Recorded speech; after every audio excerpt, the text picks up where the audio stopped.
welcome back to RC Icons and another Wednesday Roundup. So, last Saturday you guys saw me build a Dt02 in the camper, and I've been on a two-wheel drive kick lately. So, this week's Roundup is, can you guess? The Dt02 is finished. You guys haven't even seen this yet. So, yes, this is built 100% stock, CVA oil shocks. I have the silver can motor in it. I even have the Dt02 in there. So I did the paint. I was gonna do cobalt green, but I didn't know how it would look.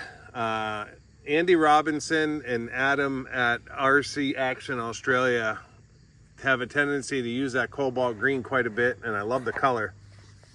And I've been dying to use it on a buggy, but I couldn't figure out if it was going to look good with the decals. So last minute, I ended up changing it, and this is translucent purple with PS, I think it's 59, the dark metallic, which is what we used on David's Terra Scorcher.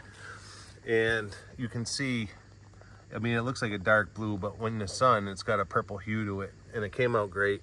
I love the decal set on the Sand Viper. Just looks killer. What a great budget two-wheel drive. The build was awesome. The body is nice and easy to do. I hate pre-cut decals, so I ended up cutting them out anyways, but it's very beginner friendly. So if you're someone that's just trying to get into the hobby and don't know what to get, when you're looking for an easy build, usually everybody says, you know, go get yourself a Grasshopper or a Hornet. Go get yourself a Sand Viper. In all honesty, you'll love the way it runs. It's an easy build, and it's something that you can upgrade as you go and really make a good car out of it. So I'm going to get up in the driver's stand, and we're going to give this thing hell. I'm really looking forward to it. I think it's going to run great. It's one of those cars that you can just kind of tell when you build it that it's going to be a great runner. So really looking forward to the run. You can see the boys and I have been out here raking and doing some track maintenance. It looks a lot better than the last couple of weeks. We still haven't gotten any sun yet, so I haven't been able to spray. The stuff that I use, basically, you need to spray it, and it needs to sit with some sun on it because it's got a sticking agent for the leaves. And it just rains like whatever. Every day it's rained. And I'm surprised the track is even dry enough right now. A couple last minute rocks and acorns here. So hopefully tomorrow we'll be able to get all these weeds sprayed, and then slowly you'll see them dying off in the camera. I mean, we got trees over there. So yeah, let me get up on the driver's stand and let's get this Wednesday Roundup going. All right.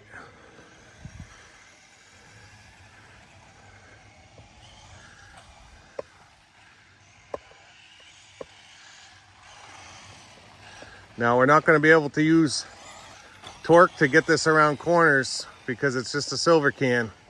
It's not like the last two Wednesday Roundups where we had 23 turns in there. Oh man. I'm going to have to put a faster motor in it though, because I can tell this is going to be a great little car. No slipper clutch. Basically just a direct drive with a gear diff, cut in the corner. Needs a little bit more power just to swing that ass end around.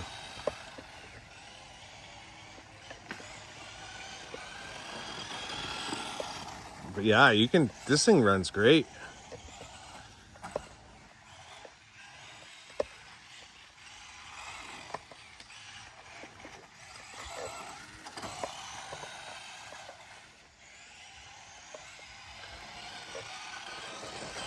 Trying to use my drag brake to help steer it. And it is working to a certain degree.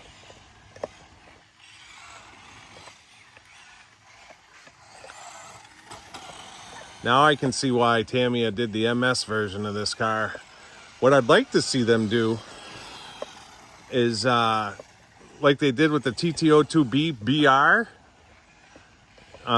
last year. I'd love to see them do that with the Dt02, where they basically take it and throw the kitchen sink at it like they did with the MS cars. Just so we have like a modern day, almost like a Dt02 MS.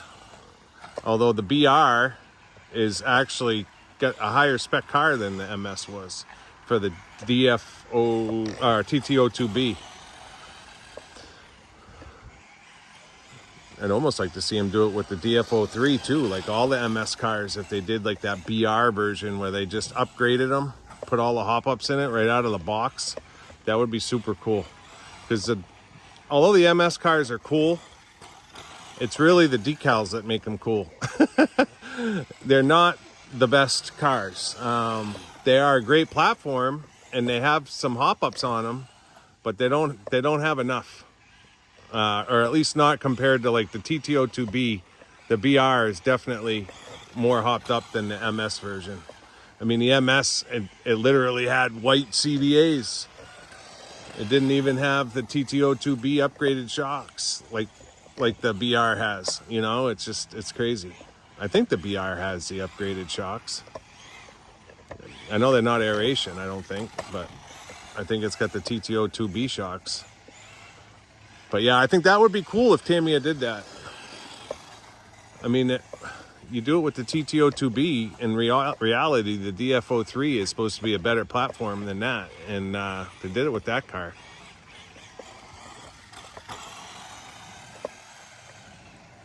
Oh, looking at the camera. Just trying to make sure I got you guys in view here. Clouds have come in again. I'm hoping it doesn't rain again.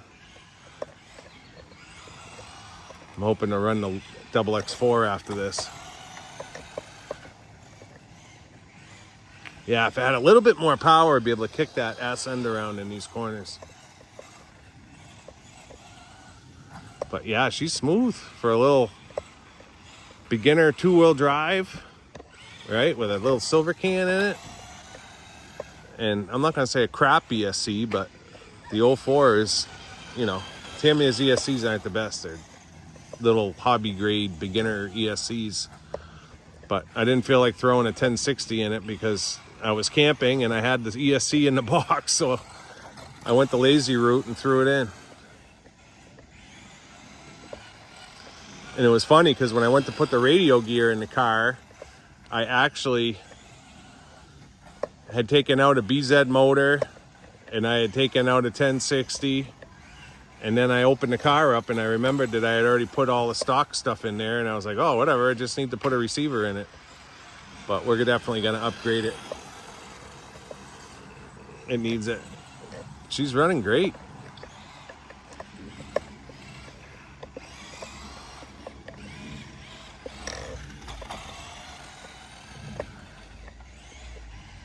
She's got more control, believe it or not, than the 201. That 201 you guys saw last week, I really got to straighten that steering out because that car's got so much more potential. Obviously, I mean, Lee Martin won the European Nationals with it, and it was a 5mm extended chassis where it wasn't him, it was somebody else that did it, but they took two chassis and they cut them in half and they made a 5mm chassis, 5mm longer, and that's what he won the European Championship with. I forget what year it was, 2011 maybe. That's what made Exotech make the 8mm chassis extension. They saw him win that European National or European Championship, and that was it. They designed the 8mm, the +8, the infamous +8, and the rest is history. If you guys want to see that car, go check out Lee's channel, RC Autopsy, and there's a video where he shows that car and they break it down, and he shows you kind of like the seam in the chassis and where they cut it and where they fused it together. And I'd love to recreate that car, or at least like the chassis part of it. I think it would be a fun project.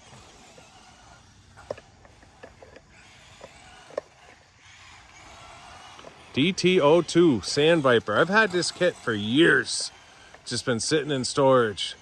This was going to turn into an MS. And then I found my MS kit, which I have not built yet, but it will get built at some point. But that won't be a runner. That's just for the shelf. But yeah, we're going to have to upgrade this one. Nice.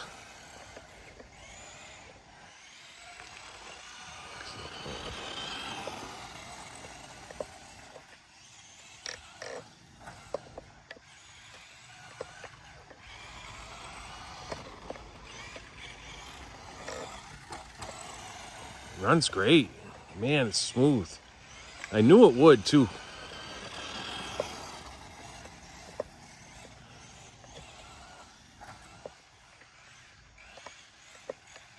Couple more laps.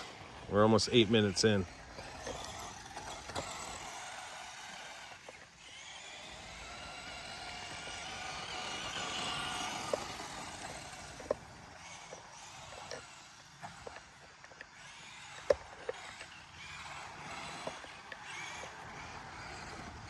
I've had a lot of comments, people telling me I need to get a transponder so I can do time trials. And I agree to a certain point. I don't want my Wednesday roundups to just be about time trials. And I think that my track, it's going to be really hard to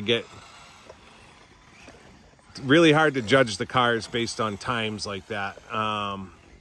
I know it's fun to watch it, like you guys see a leaderboard and all that stuff, but it's a ton of work for the creator. I know Adam's done it, Craig has done it. Hey Dad RC has done it, and it's a lot of work. And I don't know that I don't want to let you guys down, say that I'm going to do it, and then, you know, I'm buried in that kind of stuff and don't have time to build or whatever. There's so much in this hobby that takes time. And as a creator, it takes even more time because you're trying to film and everything else. So we'll see. If I do it, it would be a next year gig, not this year. I got too much going on with leaving for the bash here in 8 weeks, trying to get cars ready for that. Still don't even know what I'm bringing, right? I mean, I'm 8 weeks away and should be dialing cars in. I still don't even know what I'm bringing. So just story of my life. I'm always busy. All right, one more lap. Let's get a good one. End on a good note.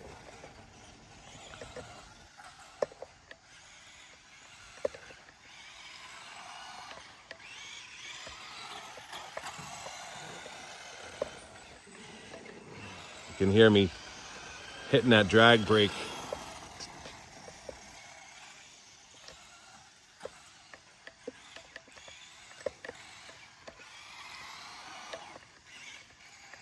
Good jump.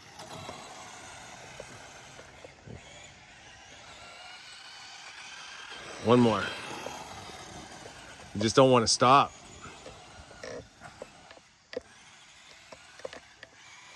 Oh, now we're going to stop. It's on its lid. No, I hope you guys enjoyed that run. I thought it was great.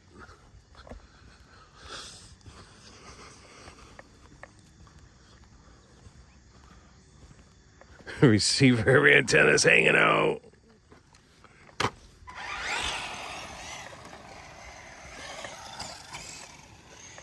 Such a different perspective driving down here.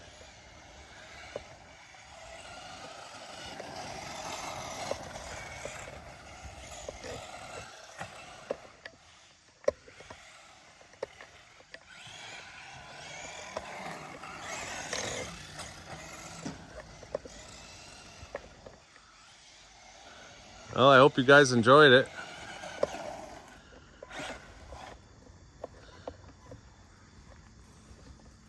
The Dt02 Sand Viper. Killer. Now you can see how dark that body is. Well, I hope you guys enjoyed that first run of the Sand Viper. I hope you enjoyed the build. Now she's christened. They're gonna run it in the grass a little bit to clean the tires off.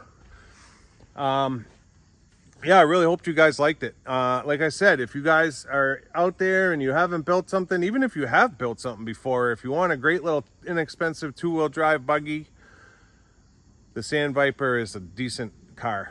The Dt02 is a great platform. This makes me excited for the Hornet Evo. David wants one, so I'll be getting one at the very least for him, but it will be a run car. It's not going to be a collector's piece. I don't think they're going to do a limited number, but it does, being with that gearbox, it should liven that car right up. So looking forward to it, believe it or not. So if you're not already a subscriber, I'd ask you to getting bit by a mosquito. I'd ask you to consider subscribing to support the channel.